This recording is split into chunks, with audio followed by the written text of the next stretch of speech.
Good morning students.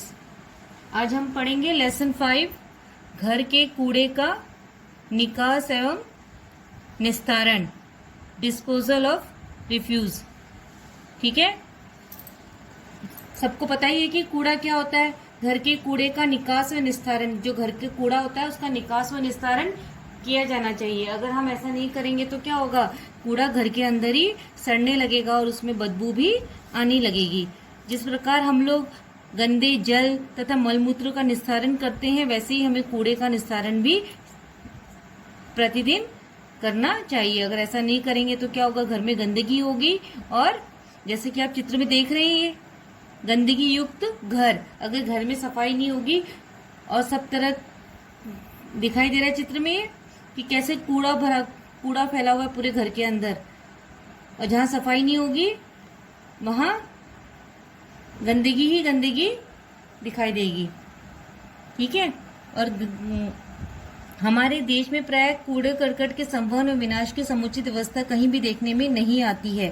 हमारे यहाँ के नगर बड़े हो या छोटे अथवा गांव में, सभी में जहाँ तहाँ कूड़े के ढेर दिखाई देते हैं, जिनसे सड़ने के कारण बदबू निकलती है। आपने देखा होगा कि हमारे देश में जहाँ तहाँ हमें कूड़ों का ढेर दिखाई देता है और वो कूड़ा सड़ने के कारण उसमें बदबू निकलती है और मक्खियों का जमघट वहाँ सदैव उपस्थित रहता है। अगर बदबू निकलेगी तो क्या होगा, मक्खियां भी आएंगी, जाहिर सी बात है।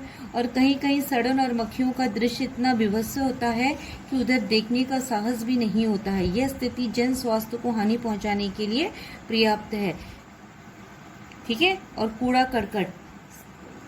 करकट क्या होता है, कूड़ा जो होता है वो दो प्रकार का होता है। एक होता है गीला कूड़ा और एक होता है, दूसरा होता है सूखा कूड़ा। गृहिणी को गीले व सूखे कूड़े को घर में एकत्र करने की व्यवस्था पृथक पृथक करनी चाहिए तथा उन्हें कूड़ेदानों में डालकर उचित स्थानों पर रखना चाहिए। गीला कूड़ा विशेष रूप से रसोई घर में उत्पन्न होता है ना। जो महिला है, गृहिणी है घर की, उसे गीला और सूखे कूड़े के लिए दो अलग अलग डस्टबिन यूज करने चाहिए। एक डस्टबिन तो हमें रसोई घर के पास ही रखना चाहिए, क्योंकि गीला कूड़ा है वो मोस्टली हमें रसोई घर से ही प्राप्त होता है। जैसे सब्जियों की छिक्कल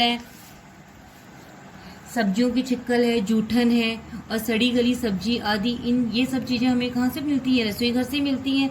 तो ऐसे गीले कूड़े के लिए हमें रसोई घर के पास ही डस्टबिन रखना चाहिए, लेकिन डस्टबिन ऐसा यूज करना चाहिए जिसमें डस्टबिन का ढक्कन लगा हो, जिससे कि वो बंद रहे।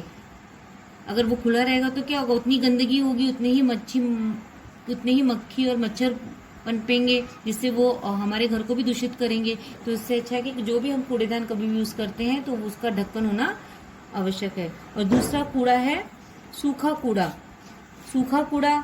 घर में किसी स्थान पर भी सूखा कूड़ा उत्पन्न हो सकता है। इसके लिए अच्छा होगा यदि मुख्य कमरों में एक एक डस्टबिन रख दिया जाए तथा जिसमें कागज या कपड़ों की कतरन आदि डाली जा सके। किसी भी स्थिति में ऐसे पदार्थ न तो बिखरे रहने देना चाहिए, न ही कहीं कोने में तख्त या सोफे के नीचे रहना चाहिए, बल्कि तुरंत डस्टबिन में डाल देना चाहिए। अन्यथा टूटी फूटी वस्तुओं के डिब्बे आदि के लिए भी एक बड़ा कूड़ेदान रखना चाहिए। सुबह शाम डस्टबिन का सूखे कूड़े के कूड़ेदान में डालकर घर के बाहर निर्दिष्ट स्थान पर या ड्रम में डाल देना चाहिए तथा कूड़ेदान को धो पोंछ कर सुखा कर रखना चाहिए। मतलब प्रतिदिन हम घर में सफाई करते हैं तो प्रतिदिन का जो कूड़ा होता है वो आप उसे अपने अगर घर में व्यवस्था है कहीं जलाने की तो उसे प्रतिदिन जला देना चाहिए। अगर ऐसी व्यवस्था नहीं है तो घर के बाहर अगर कोई बड़ा कूड़ेदान रखा जाता है तो उसमें हम अपने कूड़े को खाली कर देना चाहिए। कूड़ा करकट एकत्र करने की व्यवस्था। घर में कूड़ा करकट एकत्र करने के मुख्य 3 नियम होते हैं। एक है सूखा व गीला कूड़ा अलग अलग पात्रों में एकत्रित कीजिए। जो घर में कूड़ा होता है, पहले बता दिया था कि सूखा और गीला होता है, उसके लिए अलग अलग डस्टबिन हमें यूज करना चाहिए। घर में सभी व्यक्ति कूड़ा उत्पन्न होते ही उठाकर कूड़ेदान में डालने की आदत डालें। ये भी बहुत जरूरी है कि घर में कूड़ा होते ही उसे कूड़ेदान में डालने की आदत बनानी बहुत जरूरी है। अगर हम उसे पलंग के नीचे, सोफे के नीचे फेंक देते हैं तो क्या होता है, इससे गंदगी फैल जाती है। थर्ड, कूड़ेदान ढक्कनदार हो तथा प्रतिदिन नियम से गली का कूड़ा उठाने से पूर्व कूड़ेदान का कूड़ा उसमें डाल दें तथा गीले कूड़े के पात्र को धोकर रखें। मतलब जब भी कूड़ादान आप प्रतिदिन कूड़े में डालते हैं तो हमें उस कूड़ेदान को भी धोना डस्टबिन को भी धो के रखना चाहिए, धो के रख के सुखाकर फिर उसे अंदर घर के अंदर रखना चाहिए। अब है ये तो घर का कूड़ा हो गया। अब सेकंड है गली या सड़क पर। गली या सड़क पर कूड़ा डालने के नियम निम्न बातों पर ध्यान रखें। मोहल्ले के सभी व्यक्तियों को इस बात का ध्यान रखना आवश्यक होता है कि गली में कूड़ा न तो बीच में एकत्र किया जाए और न ही किसी मकान के आगे अथवा किसी सार्वजनिक इमारत के आगे, बल्कि किसी खाली स्थान पर ही एकत्र करना चाहिए। आमतौर पे आपने देखा होगा कि आपके आस पड़ोस में ऐसे बहुत सारे परिवार होते हैं, वो क्या करते हैं, बहुत सुबह सुबह जल्दी से उठकर किसी के भी घर के आगे कूड़ा फेंक देते हैं या बीच रोड में डाल देते हैं। तो ऐसा नहीं करना है, ऐसा नहीं करना चाहिए। इस बात का भी ध्यान रखिए कि कूड़ा किसी ड्रम या हौज में डाला जाए और सड़क पर भी न डाला जाए। ड्रम या हौज की व्यवस्था आदि नगरपालिका की ओर से न हो तो मोहल्ले वालों का कर्तव्य है कि आपस में चंदा करके ऐसी व्यवस्थाएं बना लें।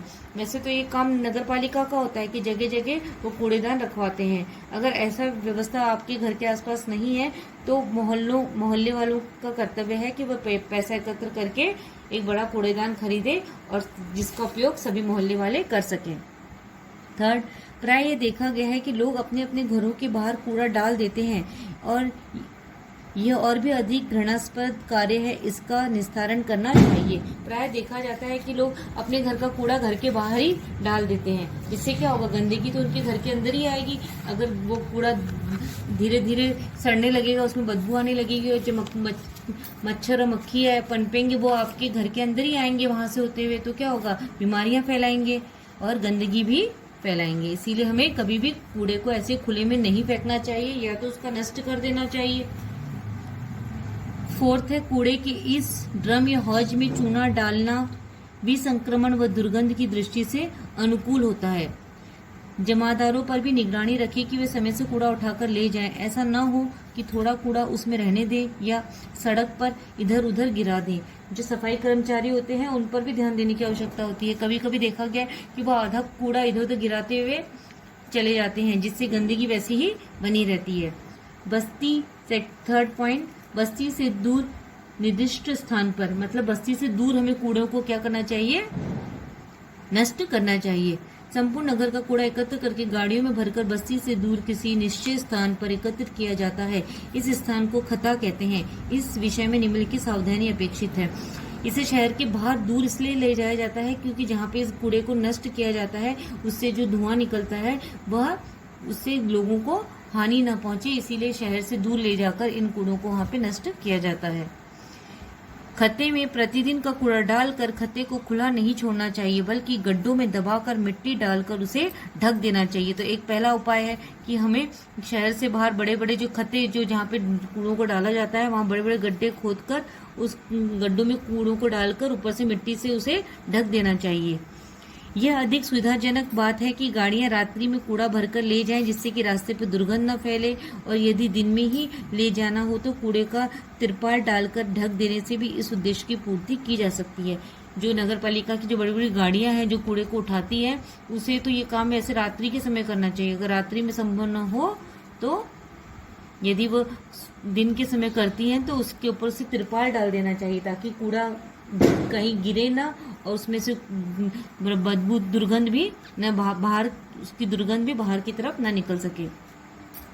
अब है कूड़े का संवहन।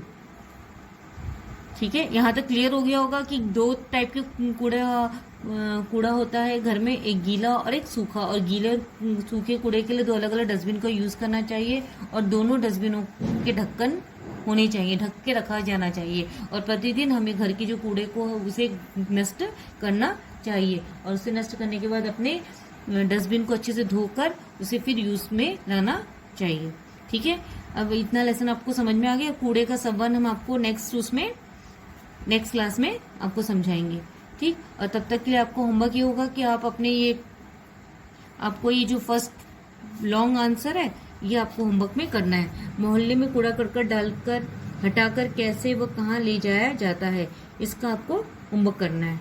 क्लियर हो गया? ठीक है, ओके क्लास।